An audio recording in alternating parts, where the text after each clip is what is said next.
नमस्कार, आज की तारीख है 31 मार्च 2025 और दिन है सोमवार। तो आइए अब एक-एक करके आज की बड़ी खबर को देख लेते हैं।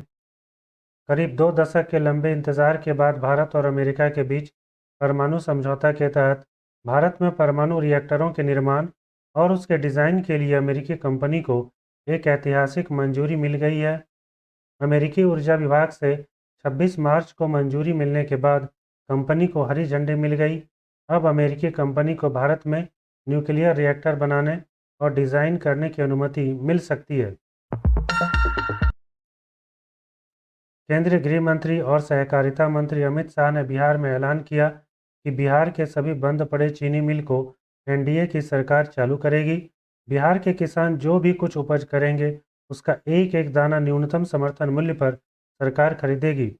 गृह मंत्री ने बापू सभागार में केंद्र सरकार और राज्य सरकार की करोड़ों की अलग अलग योजनाओं का लोकार्पण किया और शिलान्यास किया।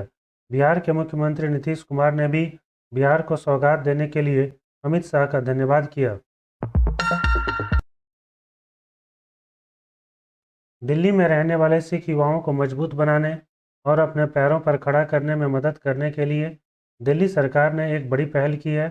सरकार ने सिख युवाओं को बड़ी सौगात देते हुए उनके कौशल विकास के लिए केंद्र सरकार के साथ एक एमओयू साइन किया है। इस समझौते के अनुसार समाज के युवाओं के ट्रेनिंग और उनके बीच रोजगार के अवसर बढ़ाने के लिए केंद्र सरकार ने 100 करोड़ रुपए का आवंटन किया है। इस पहल के बाद 31,000 से ज़्यादा युवाओं को लाभ मिलेगा और धीरे धीरे इसका विस्तार भी किया जाएगा। बिहार के पुलिस थानों में अनावश्यक लोगों की आवाजाही पर अब रोक लगेगी।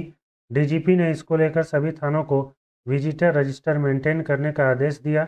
इस विजिटर रजिस्टर में थाना आने जाने वाले प्रत्येक व्यक्ति का नाम, पता, थाने में भ्रमण करने का उद्देश्य और मोबाइल नंबर स्पष्ट एवं अनिवार्य रूप से दर्ज किया जाएगा। समय समय पर इस रजिस्टर का वरीय पुलिस अधिकारी के द्वारा निरीक्षण भी किया जाएगा। रिजर्व बैंक ने 1 मई से एटीएम से नकद निकासी पर बैंकों को ₹2 की वृद्धि करने की अनुमति दे दी है। अब ग्राहकों को प्रति लेन देन ₹23 देने पड़ेंगे। आपको बता दें कि एटीएम 1 महीने में 5 बार मुफ्त में पैसे निकालने की सुविधा बैंक के द्वारा दी जाती है। इसके अलावा अगर कोई ग्राहक लेन देन करता है तो अधिकतम ₹23 शुल्क लिया जा सकता है। अभी वर्तमान में अगर किसी ग्राहक की 1 महीने के अंदर की मुफ्त लेन देन की सीमा खत्म हो गई है तो बैंक उस ग्राहक से ₹21 तक वसूल सकता है।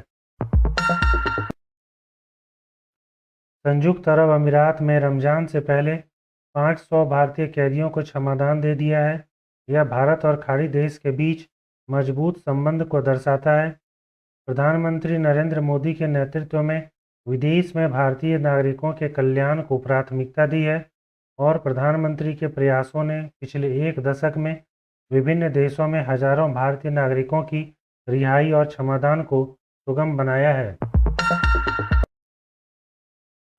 प्रधानमंत्री नरेंद्र मोदी बिम्स्टेक शिखर सम्मेलन में भाग लेने के लिए 3 अप्रैल को थाईलैंड की 2 दिन की यात्रा पर जाएंगे। विदेश मंत्रालय में पूर्वी मामलों के सचिव ने आज नई दिल्ली में संवाददाताओं को यह जानकारी देते हुए बताया कि यह प्रधानमंत्री की थाईलैंड की तीसरी यात्रा होगी। लोकसभा में आज समुद्री माल परिवहन विधेयक ध्वनि मत से पारित कर दिया गया। यह कानून समुद्र के रास्ते माल परिवहन के संबंध में जहाज से जुड़ी देनदारी, अधिकारों और प्रतिरक्षाओं का प्रावधान करता है।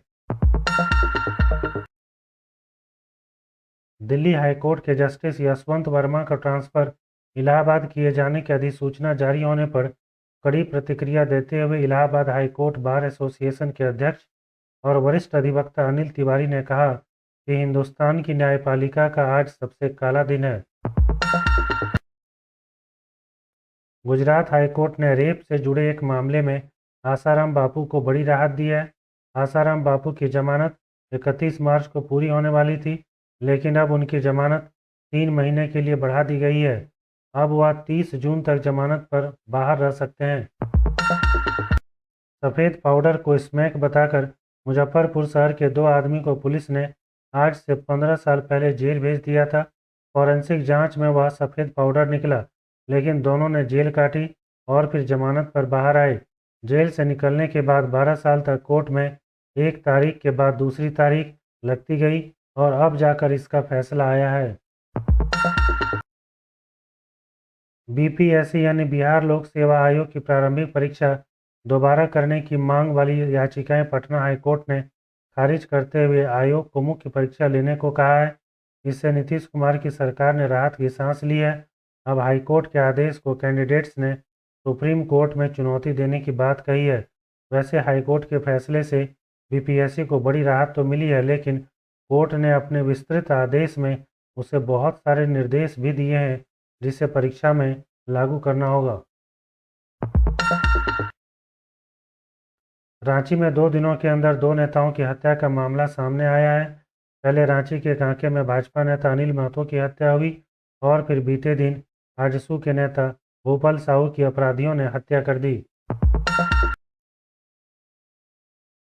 झारखंड के गुमला के पालकोट में नेशनल हाईवे पर एक भीषण सड़क दुर्घटना हुई जिसमें 2 ट्रक आमने सामने टकरा गए।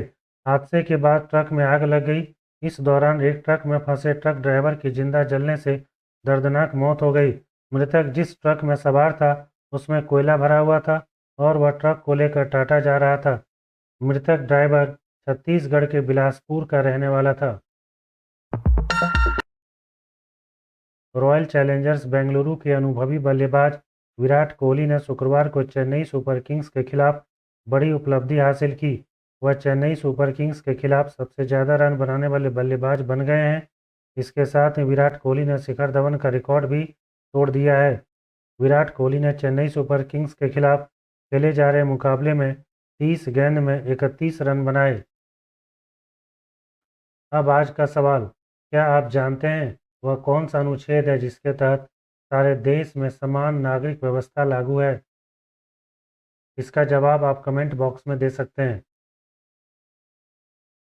अगर आप इस तरह की बड़ी खबरों को देखना चाहते हैं तो आप इस वीडियो को लाइक और चैनल को सब्सक्राइब कर सकते हैं।